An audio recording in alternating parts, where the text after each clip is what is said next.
Hello there, this is Joy News Today. I am Emefa Akosia Adati. The bulletin is live from our studios here in Kokomlemle, Accra, and on DSTV channel 421 and GoTV channel 125. Top stories this afternoon. Parliament security details set perimeter in front of the chamber to block suspended MPs from accessing chamber. And later to come, Obuasi violent clash. Residents await government's investigation into the incident.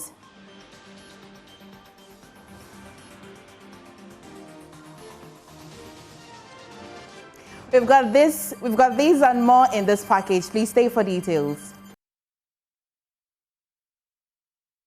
Many thanks for choosing us. This afternoon, there is heightened security in Parliament ahead of proceedings today, with a perimeter set up right at the entrance of the chamber. This is to block the 4 suspended members of Parliament from accessing the chamber, as well as weed out non-MPs from entering. The MPs were suspended for their roles in chaotic scenes last Thursday appointment committee sitting. The House is expected to take a decision on the approval of several ministerial nominees. Well, we'll bring you subsequent details because my colleague Kuko Asante is there present and will bring us any development as to whether the suspension is just at the building or inside the chamber as well. So do stay with us when we get details to bring that. But moving away from that, government has begun a review of the gold for oil policy, holding a crucial meeting with petroleum sector stakeholders amid concerns over potential fuel shortages in the parts of the country. In his first day in the office, Energy Minister John Jinapor met with key industry groups, including the bulk oil distribution companies, the Chamber of Oil Marketing Companies, and oil transport companies. He assured that government is actively addressing the situation and will take steps to ensure stability in the sector. Of the petroleum sector, particularly the downstream petroleum sector. The truth is I've worked with quite a number of you over a long period of time. You do recall that in crafting our manifesto, we called on you and you gave us some position papers which fed into crafting of our manifesto.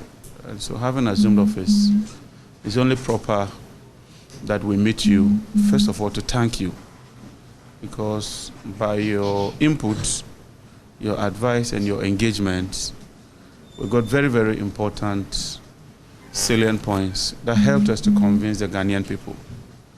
And so having assumed office, it's only prudent that we first of all thank you on behalf of His Excellency the President, and to assure you that we want to work with you, collaborate with you, and improve the sector.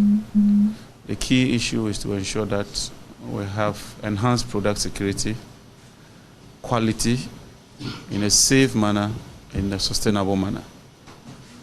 We would be taking some suggestions from you. I've already written a letter to you. We want to review the entire downstream petroleum sector and bring it to scratch so that it can be in conformity with modern trends. And so we'll undertake a major review. My predecessor attempted reviewing some portions of the petroleum sector, particularly the NPA Act, but it got stuck in Parliament. And so this time around, we are taking a holistic view of the entire petroleum sector so that we can define rules well, bring about operational efficiency, increase accountability, and ensure that we serve the people of Ghana. And so just to reiterate that, if you haven't forwarded your rep, please kindly do that as soon as possible to the Chief Director so that we can.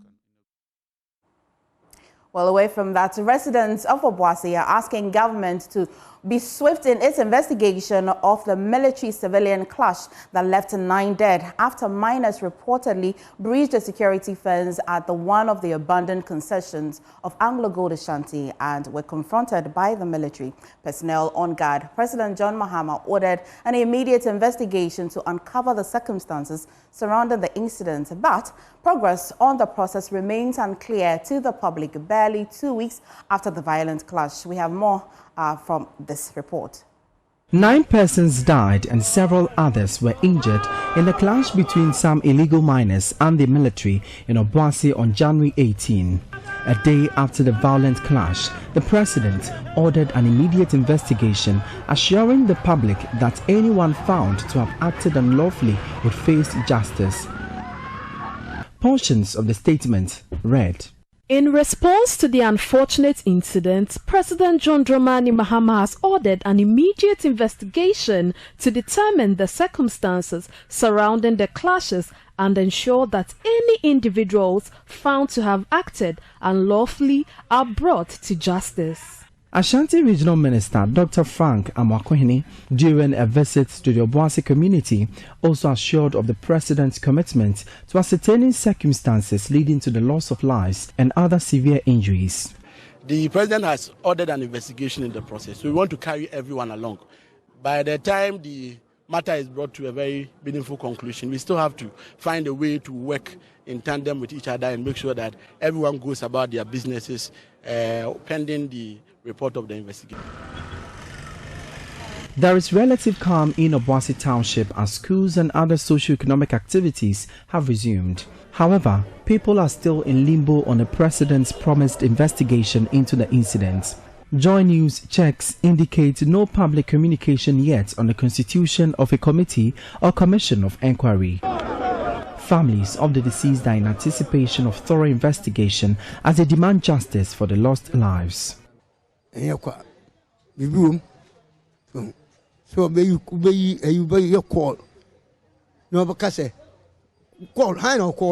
My son's death can't be normal. I suspect someone commanded them to kill my son.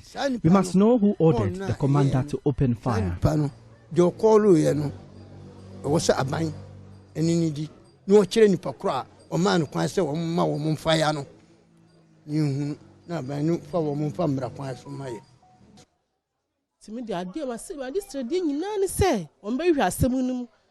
We want the government to bring finality to the matter so we know the truth in there.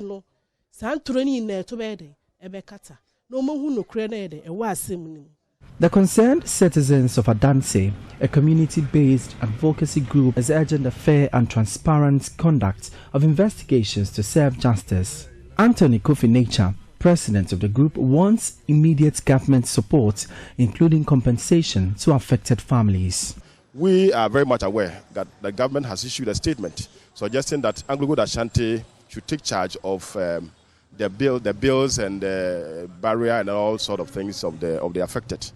We also think that government also has a responsibility of taking some of these bills to make sure that people are satisfied with the sort of compensations that will be given to their families. Families and residents in Obuasi are eagerly anticipating immediate investigations to find lasting solutions. For Joy News, my name is Emmanuel Bratkweku. Right, so Emmanuel Bratkweku joins us with updates. Emmanuel, let's get clarity. And so this concerned residents is asking that they get some compensation before the investigation is done, or what's the anxiety? So MFA basically for the residents, they are demanding compensation in terms of the burial cost. That's the president directed that Anglo-Good Ashanti should cover for these individuals who were dead, and also with respect to those who were injured during this particular violent clash that happened on January 18, 2025. And so for them, the compensation generally should be on the damages the violent clash resulted. And so for the past few weeks that this incident has happened, they explained that they haven't really received anything formal communication as to how this particular incident happened, or even with respect to investigations that are ongoing. But what I have gathered so far with respect to this particular incident, according to some of my sources, they explain that they have they've actually gone through with some investigations with respect to even those who are in the hospital. And so for now, it hasn't really concluded. The finality has not been brought onto this particular matter, because those who are in the hospital, we understand that some 4 persons are still in the hospital as we speak, receiving treatment. And so as and when they go there and then find out, engage with them on how they are really faring, and these are all parts of the processes for the investigations. And so for the residents themselves, they are urging that something can be expedited. The investigations could actually be expedited so that they bring finality to the matter, because with the speculations that were ongoing with respect to how this whole issue came about, they want the government to urgently bring finality to this particular matter, so that people will know the truth with respect to this issue that happened in Obuasi MFA. Well, thank you, Emmanuel. I'm certain that it's not just the residents in Obuasi that want some finality. All of us as a country would want finality to that. And so we're keeping an eye on that. And away from Obuasi, the National Union of Ghana Students has also said that, well, the WAEC has withheld some results of suspected students who they think that were involved in malpractices or examination malpractices, and have also given some ultimatum. Now, I am saying that those who sat in the 2024 examination, Nooks is also asking that there should be transparency and accessibility, at least to appeal the process for candidates with issues as to the report. But I've been joined by Daniel Bochewa, I would get their name very well here, and he's the Nooks president. Boche, is that the name or what's the correct name? Daniel Boche. Thank you so much, Daniel Boche. It's a pretty simple one, forgive us. Yeah. But so we know that as of today, the candidates who sat for that examination have asked that the results be released, because then really they haven't been pinned down with particular evidence that they were engaged in malpractices. The High Court ordered that. Yeah. Let's get to the understanding. What does Nooks really want? So when this whole process started, National Union of Ghana Students, which represents the interest of all Ghanaian students, wrote to the WAEC on the 2nd of January, complained about key issues fundamental to the release of the results. WAEC had released a report stating that they had cancelled some results, subject results. They had also cancelled entire results of some students and have withheld some of the results. We were concerned about the processes because WAEC holds enormous discretionary power. And as a nation, our 1992 Constitution mandates that anybody which is clothed with discretionary power must make sure that they are fair in the dispensation of those discretionary powers. And so they invited us for a meeting on the 10th, and we met their leadership, including the head of legal, the head of corporate affairs, head of malpractice at WAEC. And we put our concerns squarely before them as it was in our written petition. They assured us that they were going to look into all these issues. One of them was the timeliness of the investigations they were carrying out when it came to their withheld results. Because we made it clear to them that once you have released some of the results and some people are getting admission and others have been withheld under suspicion of collusion, what happens when you release the results subsequently and nothing is found and yet admissions are over? And they said they were going to work at it quickly. Indeed, after that meeting, that weekend, some results were released. Subsequently, some were released. But a majority, bulk of them, are still being withheld. As we speak, almost all the public universities are done with admissions. So we'll come back to this. We'll come back to this, but we're taking our viewers back to Parliament where there's something happening in the chamber.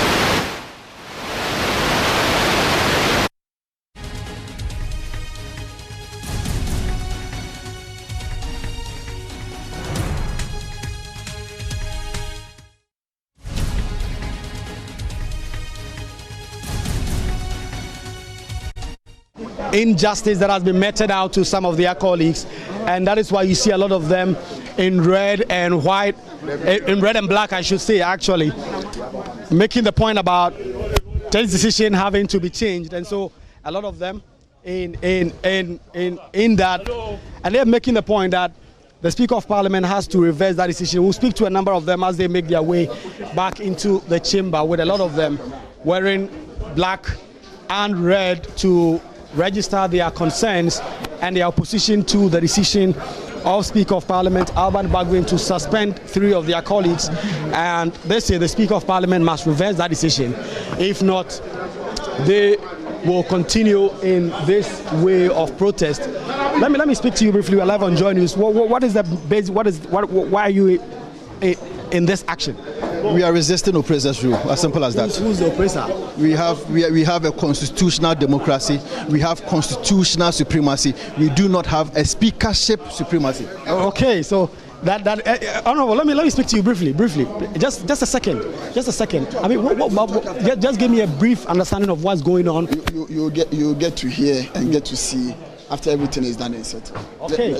So you are going to be in red and black today. Let's all be in the chamber. All right. So you see a number of NPP MPs, red and black. You see the former Education Minister, Dr. Yawoduchu Mosei, following same red and black today to register. What they say is they are resistance to oppressor's rule. You heard me speak to one NPP MP there, and he made that point forcefully that they believe that this is oppressor's rule, and so they are making their way into the chamber, and we'll get to see how it goes. You see Honorable Habib Idrisu and the other leaders trying to make sure that their members go in there. We don't understand if there's any challenge because the marshal is out there having a conversation with them. We do not know if they are preventing them from having access to the chamber dressed the way they are now, and what exactly this is going to lead to. But you see the First Deputy Minority Whip Habib Idrisu leading the process and leading to ensure that these persons, that the door is locked. I can confirm to you that the door is locked now, and the MPs are now making the point. What is going on? You have to open it.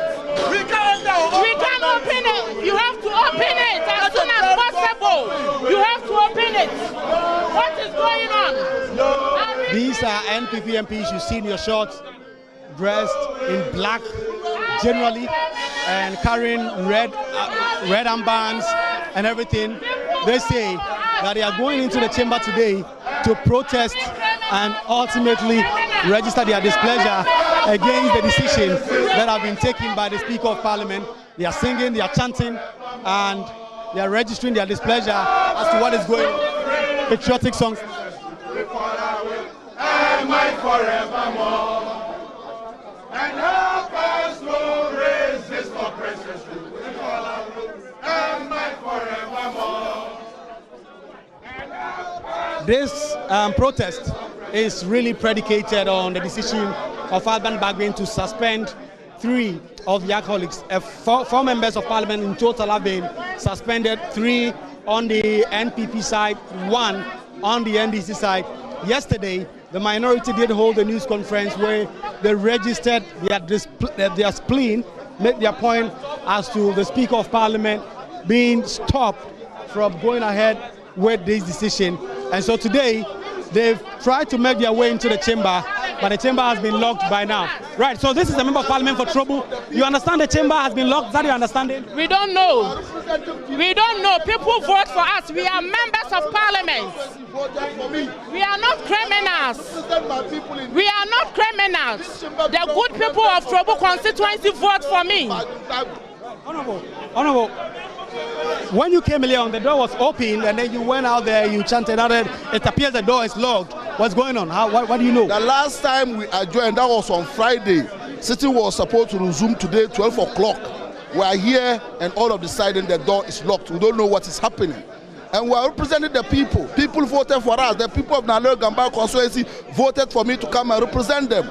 I got 34,200 votes to come and represent the people, and I must represent the people in this chamber.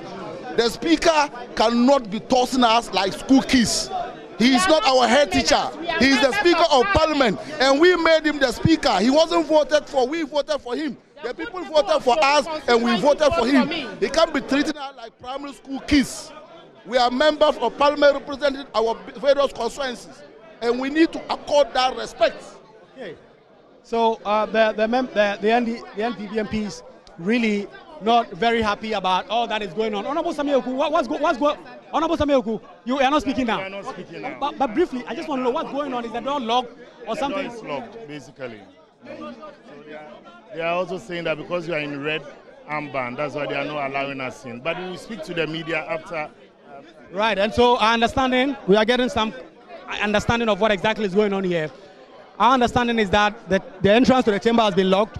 The Marshal to Parliament is informing them that they are being prevented from entry because of the red armbands and the red scarves that they have on in protest of all that is going on, and that is why the chamber has been locked for now. And so that is the situation, and the leadership are in the middle of all this, trying to negotiate and trying to resolve this challenge ultimately and get the MPs to walk in. And so we'll get there and we'll speak to some more persons as to how this process is expected to unfold over here.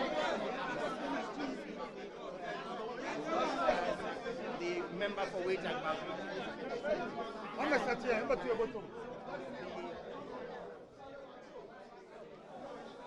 NPP MPs in red and black protesting the decision of the Speaker of Parliament to suspend some of their colleagues. And so we'll try and get some understanding of what exactly is going on here, how this may be resolved ultimately, and whether this may lead to very confrontational scenes in Parliament today. So we will get some understanding of all that is happening pretty shortly and try and speak to some of the members of Parliament who are here and the points that they've made. Honorable Mr. McWatson is... Minister, Honorable, what's going on here today? And what was... We understand that the chamber has been locked because you dress in a way that the marshal cannot allow you to go inside. Oh, come on. When the NDC dresses up in this way and they come to the chamber, do they lock the doors? We don't want to believe that there's a partisan agenda going on. We are here to go into the chamber to continue with work. Sitting was adjourned till noon today. It's past noon. We are here. We've seen NDC members in the chamber. They've allowed them in, and they are not allowing us into the chamber. We are waiting. Our leaders are having a conversation with Mr. Speaker. We are waiting, and then hopefully they'll open up for us to go into the chamber. Taking off your red armbands to go in there and serve your constituents, is that a compromise you are willing to strike? Standing orders are clear on what is unparliamentary attire, what makes somebody naked, and what is allowed. None of what you see here is against the standing orders of Parliament. Right, thank you very much. Honorable, I mean, you've also come in here wearing red as like a captain, solidarizing with your members who have been suspended. The Speaker says he's acting in pursuance of the standing orders and the rules. That gives him the power to do so. As a matter of fact, we met as a caucus and then been advised not to grant any interview whatsoever. So immediately we enter the chamber and we are satisfied and we come out. I will talk to you, sir. Okay, right. And so that is the situation here. You see NPP MPs, they are still stuck at the entrance, by the way. They have not been allowed to get in. The chamber has been locked. I'm getting an understanding that the decision is that they are dressed in a fashion that is unparliamentary, for which reason they are not allowed to get in. And so when we get in ultimately and speak to some of these persons as to what exactly is going on, whether there will be a resolution to this and how this will ultimately end. A number of them packed at the entrance trying to sort this out, and if they are able to sort it out, then they will be allowed to get into the chamber. It's not confrontational yet, but it's not so good there as we speak, with the NPP MPs in their numbers stuck at the entrance of Parliament because of the way they are dressed, and they are trying to negotiate, try and get some buy-in, some understanding, and then ultimately they will go in and do parliamentary business. You've just heard me speak to Kojo Nkrumah. He says that they expect that a chamber will be open to them, that proceedings was adjourned to noon today, and they have to go get in there and do their work. They don't want to believe that there is a partisan agenda to actually stop them from doing their work, and that is why they've gone in there. I'll speak to some more members of Parliament to try and get an understanding of what will happen going forward. Will they accept any compromise position to actually take off the red armbands, the red scarves, and then ultimately go in there and go and do their work, or they will continue to resist until these issues are resolved? Kojo Nkrumah also told me that their leadership are in a meeting trying to resolve this situation, to get some understanding and get the doors to the Parliament of Ghana open. Is jam-choked, is packed right at the entrance of the Parliament of Ghana, and you see a security perimeter set up by the security in Parliament, preventing the members of Parliament from walking in. And so ultimately, if this happens, we'll get to know how this will go. Honorable, I mean, what's going on? You are in black, red. What exactly are you protesting? That one, honestly, when we get in there, you are going to see whatever happens there. Definitely, you are going to see. Because for now, our leaders have advised us that we should exercise patience in terms of even speaking to you, the media. We should be very careful. I mean, you get it. Okay.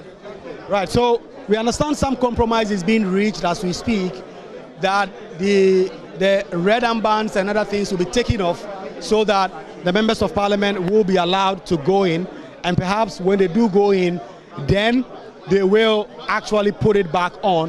And so you see a lot of the NPP MPs who came in with red armbands, some of them using it as scarves, trying to have a compromise position. They've ultimately removed a number of it, and I see the deputy whip going around and explaining to their colleagues that they have to do that. Perhaps take it off, put it in their pocket, and make their way into the chamber. And if they do make their way into the chamber, perhaps put it back on. That is not information that I'm privy to in the way things are happening now. But the colleagues are getting in. Honorable Ntim Fojo, you're being blocked so far from accessing the chamber. What exactly is going on? Blocked from getting in. What's going on? You're being blocked so far.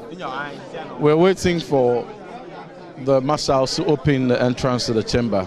We are here to perform our constitutional duty as elected members of Parliament. This is the chamber we set to work, to deliberate, to make laws. And so we are here to work in national interest, to undertake our civic responsibility. We are only waiting for the marshals to open us. So that's what we are waiting for. Thank you.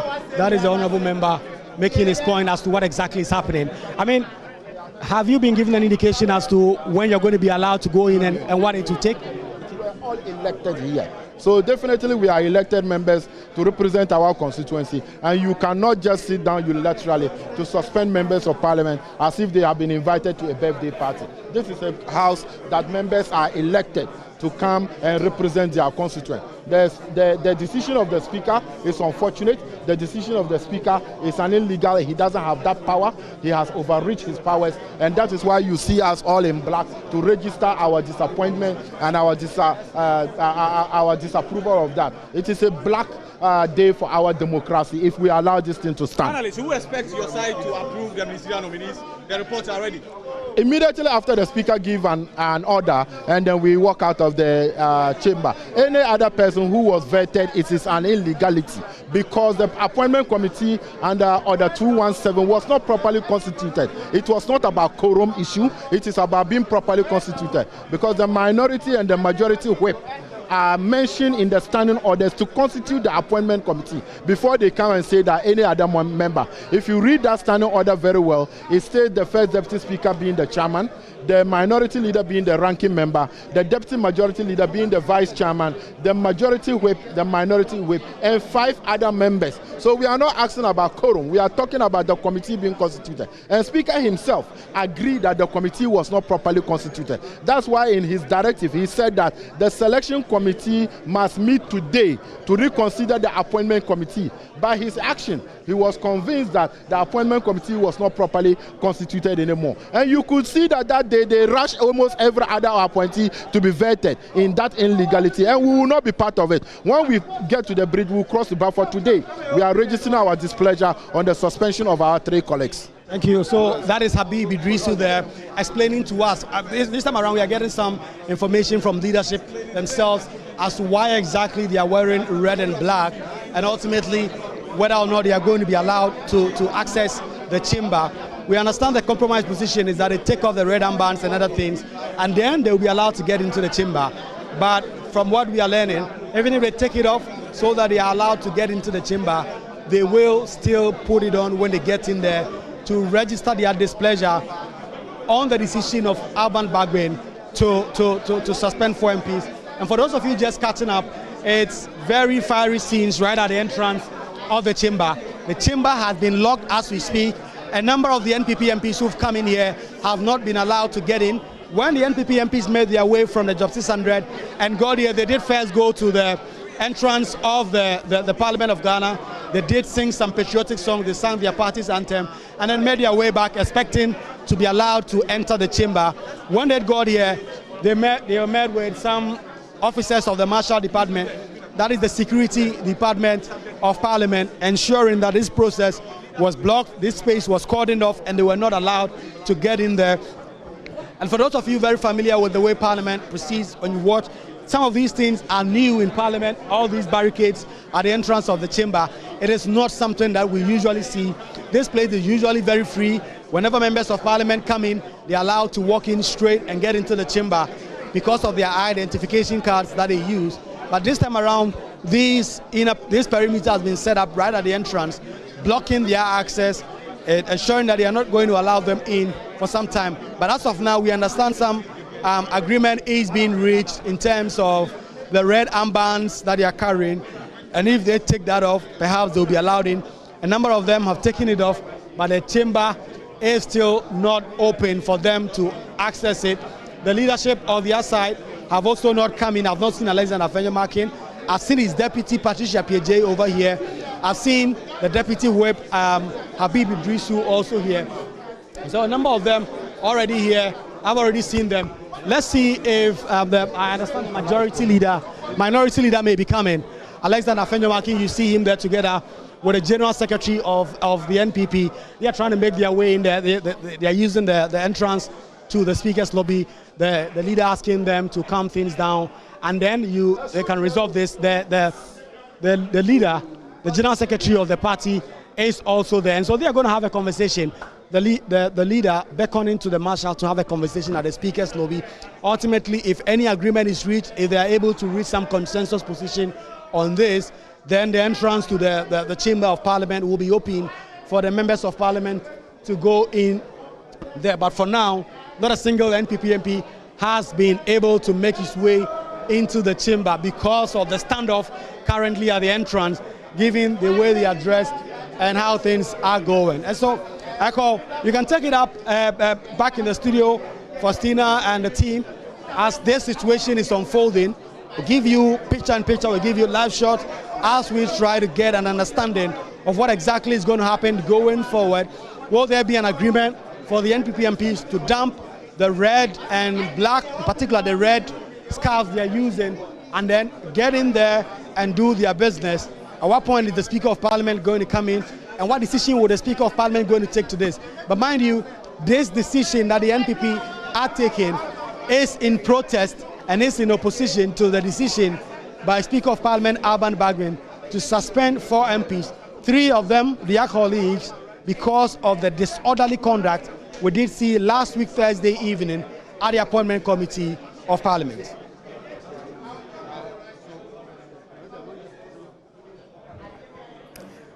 Well, thank you so much, Kweku. You really want to stay with us. We'll bring you up to date, everything that happens in Parliament while we wait for that meeting with leadership of both the minority and the majority in Parliament. Do stay with us. But still in the studio is the president of NUCS, and who was bringing me an update on what's happening with the candidates that start for the 2024 WAEC exams, I say WASI exams, I should say, Mr. Daniel Boche. Thank you. You're such a generous man, very kind and patient with me in the studio. So you're telling us an update that the chunk or the bulk number of persons that sat who have been affected by this decision by WAEC, some of their results have been released. Some of those people. Yes, some has been released subsequently. Is it a very good number of persons? Or? Not at all. We don't have the actual statistics. Okay. WAEC, in their response to our initial petition, wrote to us that they have finished their first round of investigation and have released some. About 4 days ago, we published a publication asking affected students to reach out to our Legal and Student Affairs Committee.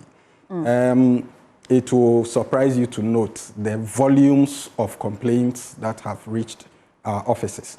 Over 1,500 complaints have reached us so far, and these students are calling in anguish. Parents are calling, their children have fallen into depression because they are unable to apply to the universities, and admissions are closing most of the admissions are closed. I would have thought that the lawyer for the candidates who sought the High Court to allow them to at least the results be released because they haven't been determined anything yet. Exactly. I would have thought that WAEC would have, adhered. But WAEC also says that they're seeking a stay of execution. Precisely. And you see, that is where Nooks is feeling that we are being taken for a ride. They gave a legitimate concern. Good. You know, everybody has the right to appeal on any matter that goes to court.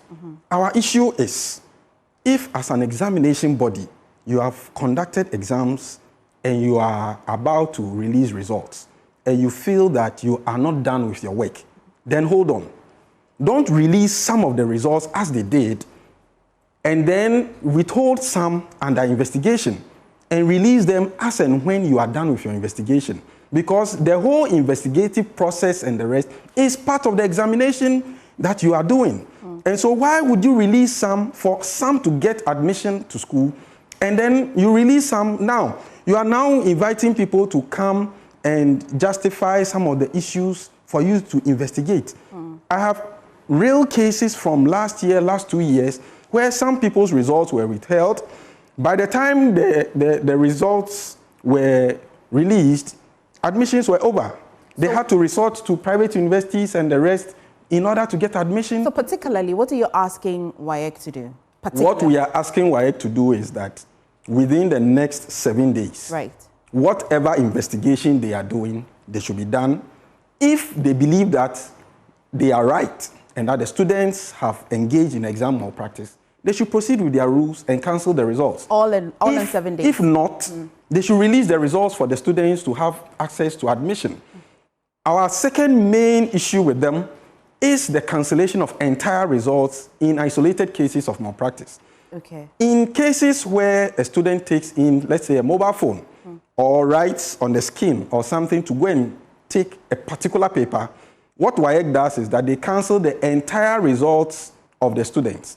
So let's say you are going to write your 5th paper, your last. Is this a novel practice by WAEC? This is something they have been doing, in actual fact. And so when this issue came to my attention, I went into their regulation because I wanted to know where it was coming from. In actual fact, they have a regulation that states that if you participate in a malpractice of that nature, they should cancel your entire results. And when we met them, I raised this to them and told them it was unfair. I'll let you go, but finally, after 7 days, if WAEC does not adhere to this petition, then what? National Union of Ghana Students, NUGS, represent all Ghanaian students from preschool to tertiary.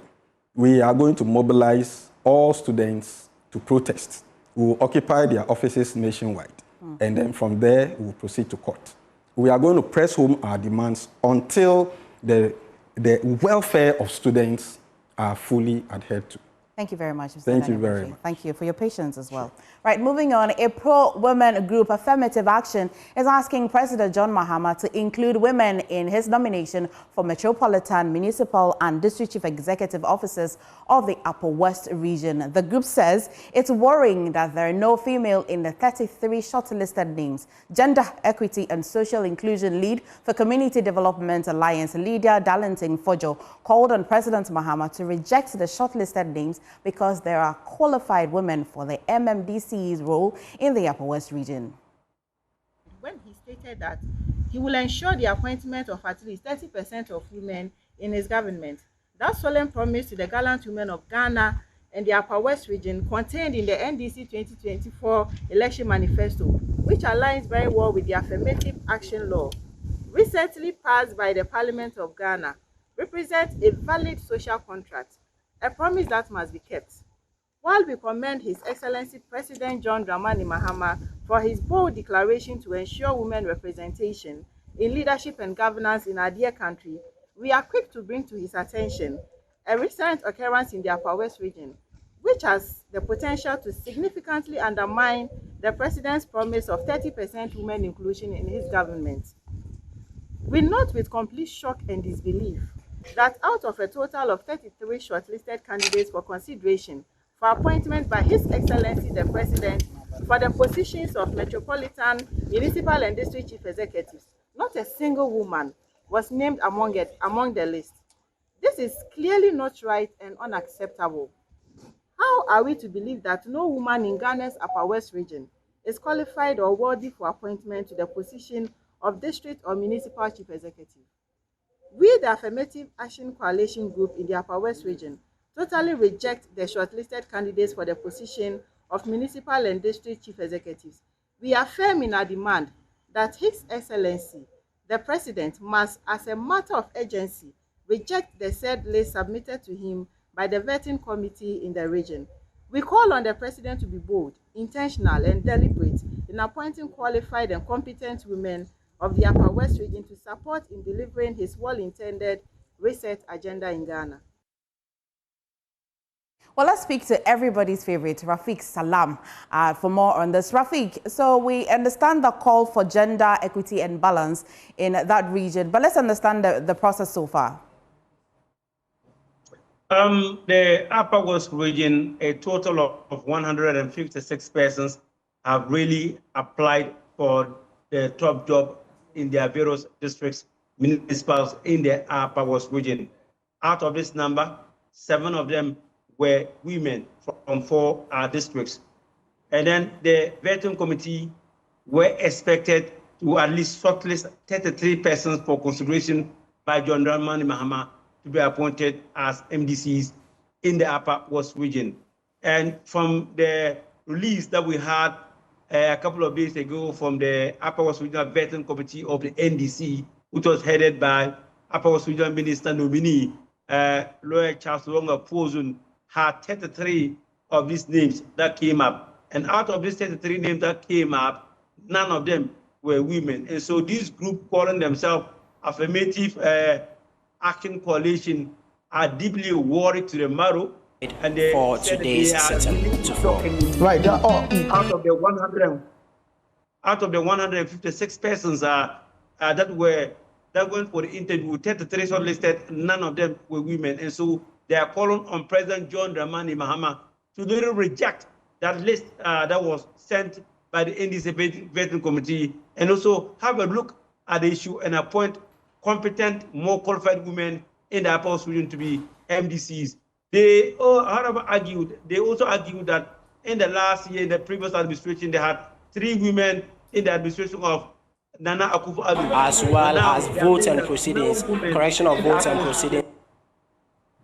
No woman in the Upper West region is part of this, and so they are wondering why they have gotten from 3 to 0, and so they call a change in order to change the status quo so that at least 4 women from the Upper West region will be appointed as MDCs in the Upper West region. They also made a point that they thought that the regional minister would also have been a woman because none of the appointees in the Upper West region here is a woman, so they think that that particular opportunity should have been given to a woman to take care of the needs of women. And so they also use that opportunity to call on Vice President Professor J. Nana Akufo-Addo to come clean on what the statement that he made one time, said that she's going to be the vanguard of women. This is the right time to act. Well, Rafiq, so they are asking that the set of women who did not qualify for this stage, they can be set aside, but they can provide other women who are duly qualified for the role. Or they insist that the government still look at the pool of persons that came for vetting and did not qualify. What's really the concern? Yes, the people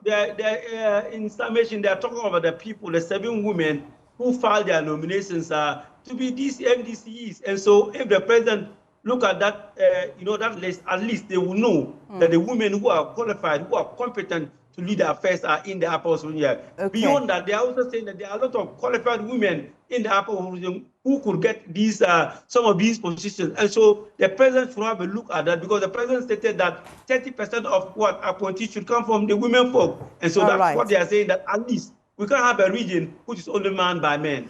That's very understandable. Thank you so much, Rafiq Salam. And he forgot to say that he's reporting for Joy News and wow. But right now, I'll take you back to the parliament, and we're taking you inside the chamber because the NPP members of parliament have been allowed in the chamber. Let's see how that's panning out.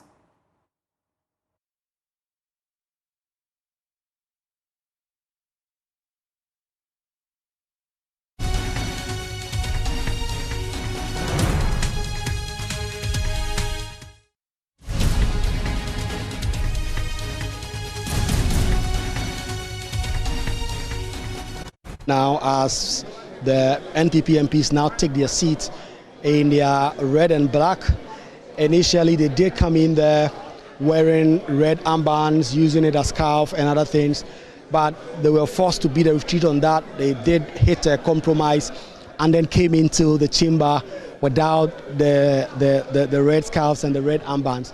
But as we speak, you see a high-power delegation from the New Patriotic Party, led by the national chairman himself, the general secretary, a host of other executives from the New Patriotic Party who are here in Parliament to offer support to their colleagues in Parliament.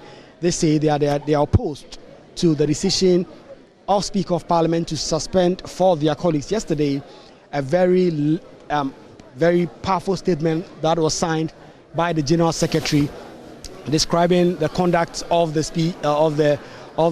Speaker of Parliament as capricious, as dictatorial, and making the point that ultimately this is not a decision that they will want to stand. In fact, we heard the General Secretary did speak, the Deputy General Secretary did speak to us on Joy News and made the point that ultimately they expect that, given that in their consideration, this is a completely unconstitutional decision, that this will not stand, and that ultimately the MPs in question will be allowed to come into the chamber. We've seen a perimeter that has been set up right at the entrance that blocks off any person from attempting to come in without due authorization, and so the Marshal himself is leading the process with respect to that. But you can see a number of NDC MPs themselves also coming into the chamber. They have about 188 if you add the 187, I should say, if you add the 4 independent MPs that have decided to caucus with them. It is not so much of a packed majority side, but a number of the NPP MPs have come in there. Let me try and see if I can stoke the honest and try and see if I can speak to the very top echelons of the New Patriotic Party who are here to support their caucus and drum home the demand that the Speaker's decision is untenable, and that is not something they were allowed to stand. General Secretary, we are live on Joy News. Today you've come in here to support your members of Parliament to make the point about the suspension of the MPs. Us coming to Parliament is no news. We always come and support our parliamentarians. So it's part of the usual work that we have been doing. So we are here to let them know they have the support of the mother party and we stand with them. Very simple. That is the General Secretary giving us some word as to why they are here, and he's offered that clarity that, listen, this is part of what they do as leaders. They come in here to support their colleagues and their members of Parliament and make the point that they are always with them. National Chairman, you were also here yesterday at the news conference. You are here again to offer support of your MPs. Yeah, our support to our members here is unrelenting. We can't afford to leave them come here alone. Stephen, a team there. The national organizer himself, Henry Nanaboache, I haven't seen you. Your bosses have spoken, so you wouldn't want to say anything. Right, so I've spoken to the chairman, I've spoken to the general secretary. They've come in here where the position, why they are here. Ultimately, this is not something that they say they are going to allow to stand. And so, but ultimately, they've offered clarity as to why they are here, to offer support to their MPs who are in black, some of them in red, a few of them, pockets of them, to drum home this point that Alban Bagbin will not be allowed to get away with the decision he has taken. For those of you wondering, Speaker has taken the decision to suspend 4 MPs for their various involvements in the disorder that we saw at the appointment committee last week, Thursday evening, that led to the breaking of tables, the microphones getting destroyed. And the Speaker took that decision the next day. He also set up a 7-member committee chaired by Emmanuel Kwesi-Bajira, 2 from the NPP, 5 from the NDC to investigate this. Tomorrow, they will begin to hold public hearings on this matter and then ultimately bring a report to the floor after 10 days. That is the duration the Speaker of Parliament has given them to do that. But the NPP have said that the Speaker of Parliament adopted a procedure that is alien to what they know in Parliament, and that ultimately they consider what the Speaker did as unconstitutional, is a breach of the standing orders. And so yesterday they did send that 5-page memo to Alban Bagbin asking him to suspend the decision he has taken and allow those members of Parliament to come back to the floor and do and perform their responsibilities as members of Parliament. But following to this, NPP MPs walked in today wearing black in full. A few of them spotted wearing red. They also had red scarves, red armbands to drum home this demand. This led to some little challenge at the entrance because the decision taken by the marshal was that those dressing were not parliamentary and they were not going to be allowed to get in. But ultimately, they struck a compromise and they were allowed to get back into the chamber. So you see them in the chamber now without the scarf, without the armbands, because the agreement was that they will not be allowed. But I saw a number of them put that in their pockets. And so that will mean that ultimately, if they are prompted to, and if they so decide, they will show that up in the chamber to register their strong disapproval of the decision of the Speaker of Parliament. The ball now is the court of the Speaker. We expect that he will preside over the sitting today. And when he does come in, what decision is he going to take? Is he going to acquiesce to the demand of the minority and lift the suspension, which is expected to be 2 weeks? It's already in its third day today. Or that suspension will carry on and that suspension will be retained up until a point when they suffer the consequence of that. And also when the report of the special committee comes in, the 10 days that has been given them, also in its third day now, will they be able to complete the public hearings tomorrow and put together a report and present to the floor for a decision to be taken on that. And so that is the situation in Parliament. NPP MPs, you see in your shot, black, registering their strongest opposition to the decision of the Speaker and protesting that decision.